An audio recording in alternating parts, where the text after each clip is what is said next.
I think I am a minimalist when it comes to my nerve repairs. It's how I grew up. It's 9-0 nylon suture. I'll use a fibrin glue, and that's where it end.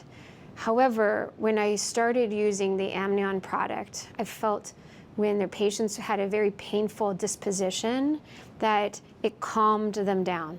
And when I use an Amnion product, I actually feel more confident that I'm going to get a patient's response improved, especially if they're coming in hypersensitive, which many nerve injuries lead to that.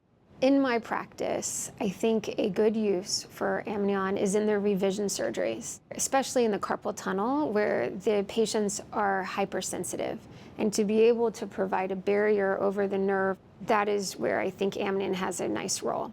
The other sites that would be beneficial is the superficial branch of the peroneal nerve and the dorsum of the foot, the lateral leg, where the skin is very close. Having that barrier and that protection of this Amnion product, I think is a game changer in my practice for decreasing the sensitivity.